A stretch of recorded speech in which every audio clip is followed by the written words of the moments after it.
নমস্কার বন্ধুরা, ঘরকন্নার হেসেলের নতুন একটি ঝলমলে দিনে তোমাদের সকলকে স্বাগত জানিয়ে আজকের দিনটি শুরু করছি। আজকের দিনটি হচ্ছে রবিবার। ঘড়িতে এখন সকালে 8:30টার মতন বাজে। আজকে বেশ অনেকটাই লেট করে ঘুম থেকে উঠেছি, 8টার দিকে ঘুম থেকে উঠেছি। আজকে জানো তো, বেশ অনেক দিন পরে সকালবেলা একটু ঘুমানোর সুযোগ পেয়েছি, কারণ সকাল দিকটায় আজকে সেরকমভাবে কোনো তাড়া নেই। আজকে এমন একটা দিন যেখানে কারোর কোথাও বেরোনোর নেই, তো সেই জন্য আজকের দিনটা বলতে পারো অনেকটাই লেট করে ঘুম থেকে উঠেছি। কারণ হচ্ছে প্রতিদিন না কিছু থাকেই, মানে হয় বাবু বেরোয় বা ওর বাবা বেরোয় বা আমি বেরোই, তো এরকমভাবে কোনো না কোনো দিন কারোর না কারোর বেরোনোরই থাকে, তো সেই জন্য সকালবেলায় উঠতেই হয়। তো বেশ অনেক দিন পরে আজকে এরকম একটা দিন পেয়েছি যে দিনটাতে কারোরই সকালবেলায় কোথাও বেরোনোর তাড়া নেই। সেই জন্য বেশ অনেকটাই লেট করে ঘুম থেকে উঠেছি, 8টার দিকে ঘুম থেকে উঠেছি। এরপরে না ছাদে এসেছিলাম ছাদের ফুলগুলো তোলার জন্যে। আর দেখো, এই নয়নতারা গাছটাতে একদম ভরে ফুল ফুটেছে, বেশ অনেকটাই ছাদে ফুল ফুটেছিল। আর জানো তো, আজকে না সকাল দিক থেকে ভাবলাম বৃষ্টি পড়বে না, কিন্তু ও মা, যেই না দেখি ছাদে এসছি, দেখছি ঝিরিঝিরি বৃষ্টি পড়ছে। তো আমি তো বেটুকে নিয়েই ছাদে এসেছিলাম, তো বেটুকে বললাম, না আর বৃষ্টির মধ্যে তুই বেরোবি না, তুই ওখানটায় দাঁড়া, আমি ছাদ থেকে কয়েকটা ফুল তুলে নিয়ে চলে আসছি। আর এদিকে না বেটুর জন্য আমি রাত্রেবেলায় কালকে মৌরি আর জিরে ভিজিয়ে রেখে দিয়েছিলাম। ওই জলটা খেলে নাকি পেটের প্রবলেম অনেকটাই দূর হয়, সেজন্য দেখি এটাও 2-4 দিন দিয়ে দেখি যদি কিছুটা কমে। তো এদিকে কালকে দেখেইছো তো যে এই চাদরটা তুলেছিলাম, বাইরের যে ডিভান সেটটা আছে সে চাদরটা তুলেছিলাম, তো সেটা এখন ওয়াশিং মেশিনে কাচার জন্য দিয়ে দিলাম। আর জানো তো, ভাবলাম আজকে হয়তো রোদ দেবে তো ভালোভাবে শুকিয়ে যাবে, কিন্তু ও বাবা, কোথায় কি, আবার সে যেমনকার তেমন বৃষ্টি চালু হয়ে গেছে। আর এদিকে ওর বাবার একটা জামা ছিল যেটা দীঘাতে পড়েছিল, তো সেটাও কাচা হয়নি, সেটাও ওয়াশিং মেশিনে এটার সঙ্গে একসঙ্গে দিয়ে দিলাম। তো এই জামাটা কাচার পরে বলতে পারো আমাদের দীঘার জামা কাপড় সমস্ত কাচা কমপ্লিট হলো। আর এদিকে বেটুকে আজকে দেব একটুখানি সাবু, কারণ ওর তো জানোই পেটের প্রবলেম হচ্ছে, তো সেই জন্য প্রতিদিন কি আর দেব। তো সাবুটাকে, সে দুধ সাবু খেতে প্রতিদিন চাইছেও না, তো সেই জন্য আজকে সাবুটাকে একটু অন্যরকমভাবে বানাচ্ছি।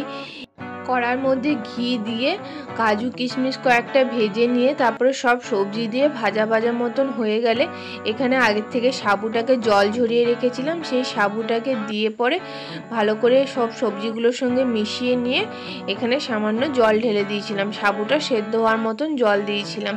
তো আমাদের এদিকে সাবুর খিচুড়িটা রেডি হয়ে গেছে।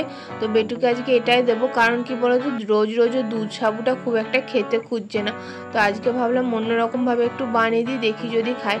তবে এটারও পুরোটা খায়নি, অর্ধেকটার মতন খেয়েছিল, বলে আর খেতে পাচ্ছি না, তো অনেকটা পরিমাণে হয়ে গেছিলো, তো সেই জন্য পুরোটা খেতে পারেনি, অর্ধেকটা পরিমাণে খেয়েছিল। এরপরে বেটুকে খাইয়ে দিয়ে পরে আমি এখন চলে এসেছি ঠাকুর ঘরটাকে ঝাঁট দিতে। আর জানো তো, আমার ঠাকুর ঘরের একটা ঝাঁটা কিনবো করে কেনাই হচ্ছে না, তার জন্য আমি না এই যে ঝাড়ুটা আছে, মানে এই যে ঝুল ঝাড়ুটা আছে, এটা দিয়ে পরে সামনেটাকে ঝাঁট দিয়ে নিই। কারণ কি বলো তো, ঝাঁট দিয়ে পরে না মুছলে না নোংরাগুলো অনেকটাই বসে যায়, সেই জন্য পরে এর জায়গাটাকে ওই ঝুল ঝাড়ুটা দিয়ে ঝাঁট দিয়ে নিই। এরপরে ঠাকুরের সমস্ত বাসনগুলোকেও ধুয়ে নিয়েছি, আর এদিকে গোপু সোনাকেও সকালবেলায় উঠিয়ে দিয়েছি। আর ঠাকুরের জামা কাপড়গুলোকে তো তোমরা জানোই আমি এইভাবে জানলাতে মেলে দিই। আর আজকের থেকে তো অম্বুবাচী লেগে যাচ্ছে, তো আজকে দুপুর 3টে থেকে অম্বুবাচী লাগছে, তো সেই জন্য পরে আজকের দিনটাই খালি পুজো করতে পারবো, কাল থেকে তো আর পুজো করা যাবে না। যদিও আমি অম্বুবাচীতে গোপালের সেবা দিই, কারণ গোপালের সেবা তো বন্ধ করা যায় না, অম্বুবাচীতে গোপালের সেবা দিই। আর দেখো বাইরে কি পরিমাণে বৃষ্টি পড়ছে, তো কি আর করা যাবে, চাদরটাকে ঘরে এইভাবে দড়িতে মেলে দিলাম। আর জানো তো, এই দড়িগুলো টাঙানোর জন্য না ঘরের মানে শোটা পুরো নষ্ট হয়ে যায়, ঘরের মধ্যে খুব বাজে লাগে, কিন্তু কি করব বলো তো, এই চাদরগুলোকে কোথায় মেলবো।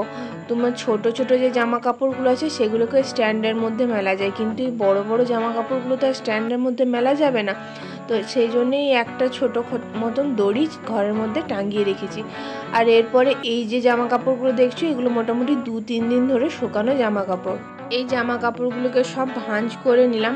আর জামা কাপড়গুলো না এই বর্ষাকালে কেমন একটা স্যাঁতস্যাঁতে মতন হয়ে থাকে, যে জিনিসটা আমার খুবই বাজে লাগে জানো তো। সেই জন্য বর্ষাকালটা আমার একদমই পছন্দের না। ওই বর্ষাকালে বসে বসে বৃষ্টি দেখতেই যা ভালো লাগে, তার বাইরে বর্ষাকালে না বাইরে ঠিক মতনভাবে বেরোনো যায়, না ঘরের মধ্যে যে জামা কাপড় শুকাবে সেটা হয়। ঘরগুলো কেমন একটা স্যাঁতস্যাঁতে মতন হয়ে থাকে সব সময়, একদম ভালো লাগে না এই জিনিসটা। খালি বৃষ্টিটাকেই যা ভালো লাগে, কিন্তু বর্ষাকালটাকে ভালো লাগে না। ওই একদিন দুদিন বৃষ্টি হলো, তারপরে বৃষ্টিটা ছেড়ে গেল, তারপরে একটু রোদ দিল, তারপরে আবার বৃষ্টি হলো, সেটা ভালো লাগে। কিন্তু এই যে এক নাগাড়ে এক রকমভাবে বৃষ্টি হয়ে যাচ্ছে না, এই জিনিসটা একদমই ভালো লাগে না। আমার তো একদম এই জিনিসটা পছন্দ নয়। কিন্তু কি করা, প্রকৃতি তো নিজের নিয়মেই চলবে। আমাদের পছন্দ অপছন্দের ওপর তো প্রকৃতির কোনো কিছু যায় আসে না। প্রকৃতি নিজের নিয়মেই যেরকমভাবে বর্ষাকালে বর্ষা হবে, শীতকালে শীত পড়বে, গরমকালে গরম পড়বে, এটাই হচ্ছে প্রকৃতির নিয়ম। তো দেখো, তোমাদের সাথে গল্প করতে করতে আমার সব জামা কাপড়গুলোকে পাট করা হয়ে গেছে। আর এই যে জামাটা আছে যেটা আমি ঘরে পরি, এই জামাটাকে এখন আমি বিছানার তলায় দেবো আয়রন করার জন্য। তো এখানে আমার অলরেডি বিছানার তলায় একটা জামা দেওয়া ছিল, সেটাকে বার করে নিচ্ছি। আর জানো তো, বিছানার তলায় খুব বেশি যে আয়রন হয় সেটা হয় না, তবে কি বলো তো, ওই যে আয়রন করতে বিরক্তিকর লাগে, তো সেই জন্য এই ঘরে পরার জামাগুলো আর আয়রন করার তো কোনো প্রশ্নই ওঠে না। সেই জন্য যেইটুকুনি হয় বিছানার তলায়, তোইটুকুনিতে আমার কাজ চলে যায়, ঘরেই তো পরবো। এরপরে আমি স্নান সেরে চলে এসেছি পুজো দিতে। আর আজকে না ছাদে বেশ অনেক কটা ফুল ফুটেছিল জানো তো। আজকে দুটো লক্ষ্মী জবা ফুটেছিল, আর অনেক দেখলেই তো কত নয়নতারা ফুল ফুটেছে। নয়নতারা গাছটাতে একদম ভরে ভরে ফুল ফুটেছে। আর জানো তো, পাশের ওই যে নয়নতারা গাছটা ছিল, ওই নয়নতারা গাছটা ভাবলাম শুকিয়ে গেছে, হয়তো মরে যাবে, কিন্তু দেখছি না, ওই নয়নতারা গাছটাতেও অনেক পরিমাণে কড়ি এসছে। তো যাই হোক, সেটা দেখে তো খুব মনটা ভালো হয়ে গেল।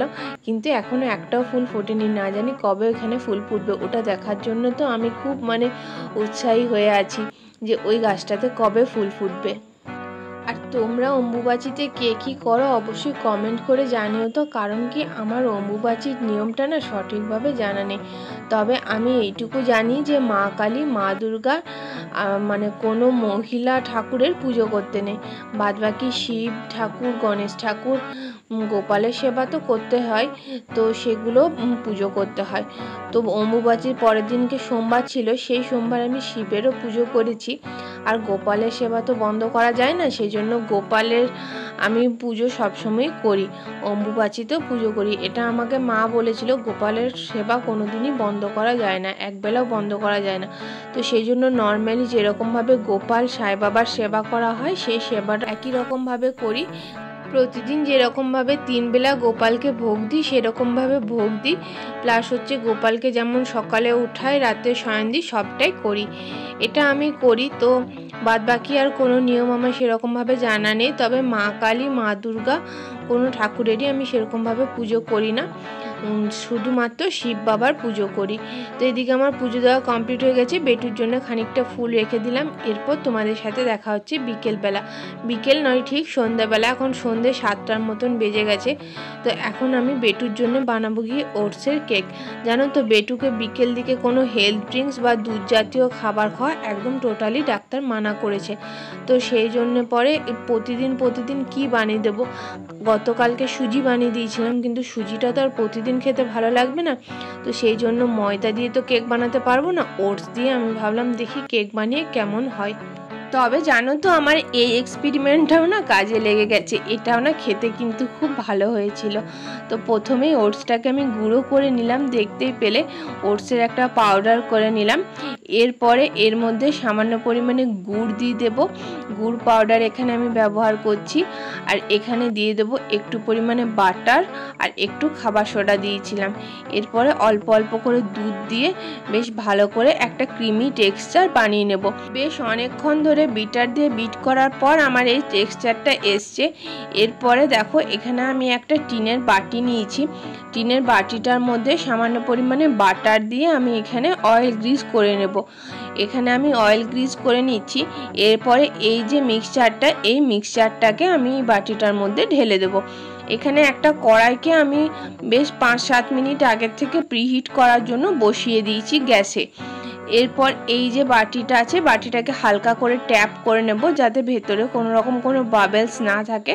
তারপরে এটাকে কড়াইয়ের মধ্যে বসিয়ে দেব বেক করার জন্য। মোটামুটি মিডিয়াম আছে, এখানে আধ ঘন্টা মতন বেক করলে আমাদের কেকটা রেডি হয়ে যাবে। বেশ মিনিট 15-20 পরে আমি কেকটাকে খুলে পরে এখানে ওপর থেকে খানিকটা কিশমিশ ছড়িয়ে দিয়েছিলাম। কাজু বাদাম আর ছড়াইনি, কারণ যেহেতু বেটুর ড্রাই ফ্রুটস খাওয়া একদমই বন্ধ, কিন্তু কেকের মধ্যে কিছু না দিলে তো ভালো লাগবে না, সেই জন্য কিশমিশটা ছড়িয়ে দিয়েছিলাম। আর এদিকে সকালে কিছু বাজার নিয়ে এসেছিলাম, সেই বাজারগুলোকে আর রাখার সময় হয়নি, তো এখন এই বাজারগুলোকে তুলে রেখে দেব। গত সপ্তাহে তোর বাবা বেশ অনেকটাই সবজি নিয়ে এসেছিলো, তাই এই সপ্তাহে আমি সবজি বাজার আর সেরকমভাবে করিনি। তবে এখানে নিচে একটা দাদা সবজি বিক্রি করতে আসে, ওর কাছ থেকে টুকিটাকি কিছু সবজি কিনে নিয়েছিলাম। বাদবাকি যে মেন সবজিগুলো মোটামুটি আলু পেঁয়াজ সমস্ত কিছুই আছে, তো সেই জন্য এই টুকিটাকি যে সবজিগুলো শেষ হয়েছিল সেগুলো কিনে নিয়েছিলাম, ওগুলোকে এখন রেখে দিচ্ছি। আর এদিকে আমাদের কেকটাও একদম রেডি হয়ে গেছে, কিন্তু কেকটার মধ্যে যেহেতু কোনো ময়দা বা কিছু দেওয়া নেই, সেই জন্য কেকটা খুব বেশি একটা ফোলেনি। তবে এটা না খেতে খুব দুর্দান্ত টেস্ট হয়েছিল, আর সাথে সাথে এটা খুব হেলদিও। নর্মালি বলা হয় না কেকের মধ্যে কোনো রকম কোনো নিউট্রিশন নেই, তো এরকমভাবে যদি কেক বানানো যায় তাহলে সেই কেকটা সম্পূর্ণ নিউট্রিশনে ভরপুর হবে। তো দেখো কেকটাকে আমি আনমোল্ড করে নিচ্ছি। এখানে কেকটা আমার সুন্দরভাবে আনমোল্ড হয়ে গেছে, তো চলো এটাকে এবারে কেটে পরে বেটুকে দিয়ে দিই। আর তোমরা যারা এতক্ষণ পর্যন্ত আমার ভিডিওটি আমার সাথে দেখছো তাদেরকে জানাই অসংখ্য ধন্যবাদ। ভিডিওটি যদি একটুও ভালো লেগে থাকে তাহলে চ্যানেলটিকে সাবস্ক্রাইব করে রাখবে, আর ভিডিওটিকে একটি ছোট্ট লাইক করে দেবে। তোমাদের এই ছোট্ট একটা লাইক, ছোট্ট একটা কমেন্ট আমাকে ভিডিও বানাতে অনেক বেশি মোটিভেট করবে। তো দেখো কেকটা আমি এখানে কেটে দিয়েছি, এরপরে বেটুকে দিয়ে দিই। এখন তো গরম আছে। এরপরে আমরা গেছিলাম সন্ধ্যের দিকে একটু দিদির বাড়ি। তো চলো বন্ধুরা, আজকের ভিডিওটা এখানেই শেষ করছি। ভিডিওটা কেমন লাগলো অবশ্যই কমেন্ট করে জানিও। খুব শীঘ্রই দেখা হচ্ছে নতুন একটি দিনের সাথে। সকলে খুব ভালো থেকো, সুস্থ থেকো।